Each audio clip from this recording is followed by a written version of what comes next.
My dad said it like he was reading from a grocery list. "We moved the money to your brother's account. He's buying a house. He needs it more right now." That was it. No apology. No hesitation. Just that flat, reasonable tone he uses when he's already decided something is done, and he just needs you to acknowledge it. The tone that dares you to make a scene. I didn't make a scene. I set down my fork. I looked across the table at my boyfriend Everett, and I watched his jaw go still. I should back up. My parents built their version of the American dream the way a lot of immigrants do, through sheer grinding belief that sacrifice now means something better later. My dad worked 30 years in logistics. My mom kept the books for a dry cleaning business owned by someone else until she saved enough to buy her own. They are not cruel people. I want to be clear about that. They are people who love their children the way some families love God. With total conviction, selective interpretation, and a long history of deciding which child carries the weight of that faith. That child was never my brother. My brother Cody is 2 years younger than me. He is also, by every metric my parents use, their favorite. This is not something I say with bitterness anymore. It's just geography. It's just the lay of the land. Cody was the one they drove to travel baseball every weekend. I was the one who learned to take the bus. Cody got the car at 16. I got a handshake and told to figure it out. When Cody dropped out of his junior year of college, my dad called it finding himself. When I graduated with a finance degree and moved into my first apartment, my mom asked if I was sure I didn't want to move back home and save money. I was sure. The thing about growing up the overlooked kid is that you either collapse inward or you get very, very competent. I got competent. I got a job at a mid-size insurance firm, worked my way into a senior analyst role by 28, and somewhere in the middle of all that, I met Everett. Everett is not flashy. That's the first thing you notice about him. He dresses like someone who doesn't need to prove anything. He speaks quietly. He asks good questions. My mom, the first time she met him, told me privately she was a little worried because he seemed too calm. "What does he actually do?" she asked. "Does he have ambition?" I told her he worked in financial consulting.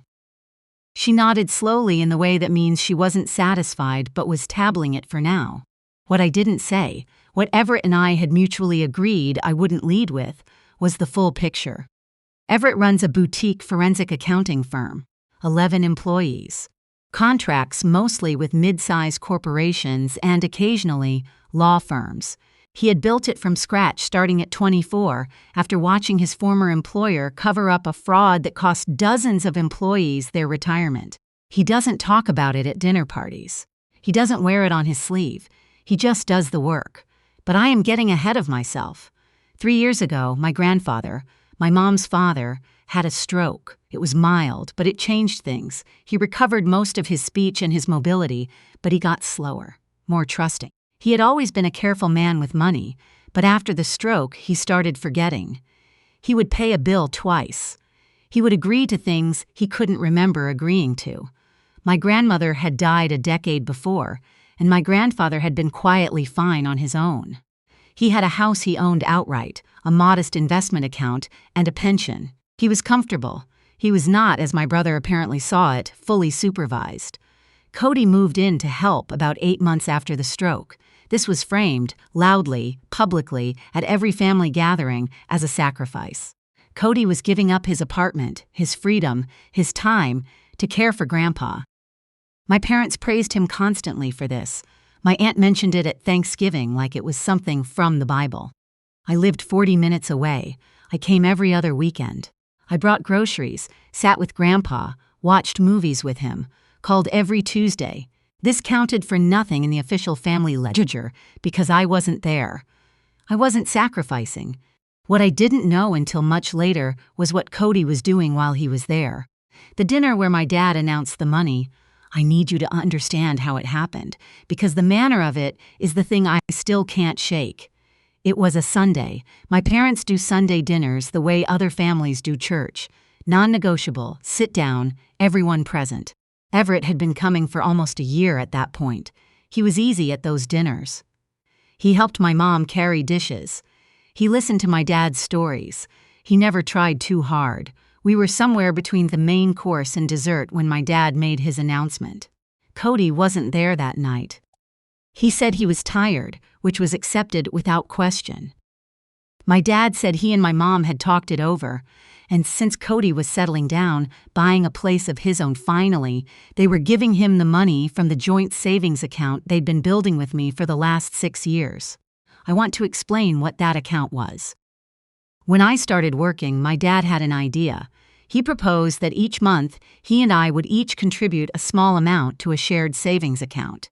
His idea was that it would be a kind of family emergency fund, but that if I ever needed it for something major, a down payment, a wedding, a health crisis, it was there. We shook hands on it. For 6 years, I transferred money on the first of every month. I never touched it. I never even thought about it. It was the kind of financial trust that feels different from regular money. It meant something. My dad slid a piece of paper across the table, an account summary. $31,000, moved to Cody. He's putting it toward a down payment, my dad said. It makes sense. He's ready to grow up. The implication in that phrase, grow up, was not lost on me. My mom was nodding, the way she nods when something has already been decided and she is confirming that she agrees with the decision. I did not cry. I am not saying that to sound tough. I am saying it because my body genuinely didn't go there. Something colder happened instead. I became very still, very focused. I looked at my dad and I said, "That was my money too. It was a family account," he said. "I contributed every month for 6 years. Cody needs it more right now." There it was. The sentence that ends all sentences in my family. He needs it more. She needs it more. The designation of need that has always, somehow, never applied to me. Everett, who had been very quiet, put down his water glass, slowly. The kind of slowly that isn't casual. "Can I ask something?" he said. My dad looked at him. "Sure. Is this the same account you mentioned last spring? The one in both your names and your daughter's?" My dad said yes. Everett nodded, not aggressively, just the slow, thinking nod of a man who is cataloging information. "And Cody has access to that account now. We transferred it. I see." Another pause. "Does Cody also have access to your father-in-law's accounts? Since he's been living there?" The temperature at the table dropped about 10 degrees. My mom set down her fork. "What do you mean?" my dad said. Everett reached into the inside pocket of his jacket, which, I realized, he had kept on the whole dinner, something he didn't usually do, and placed his phone flat on the table. He didn't turn it over. He didn't wave it around. He just rested his hand on it. "I want to be respectful about this," he said, "so I'm going to ask you a question before I say anything else. Have you looked at your father-in-law's account statements in the last 8 months? My parents looked at each other. That look. The one that means no, and also means we feel like we should have. What Everett had seen, because Everett sees things other people don't, it's not a gift so much as a reflex, had started about 6 weeks earlier. My grandfather had called me, confused, asking if I could help him figure out why his electric bill had a different address on it. It seemed minor. I told Everett. Everett, without making it a production, started asking my grandfather gentle questions on the calls I had with him. He started noticing things. Small amounts moved. An address changed on a credit account. A signature on a form that, according to my grandfather, he didn't remember signing. Everett had said nothing to me until he was sure. He hadn't wanted to accuse, he had wanted to know. By the time of that Sunday dinner, he knew. "I work in forensic accounting," Everett said to my parents. His voice was steady, quiet. The same voice he uses when he's telling you something is broken and he is not angry about it, just informing you of facts. "That means I find money that people have moved and tried to hide.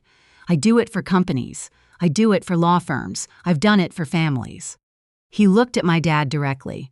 "Your son has made 11 transfers out of your father-in-law's primary checking account since September.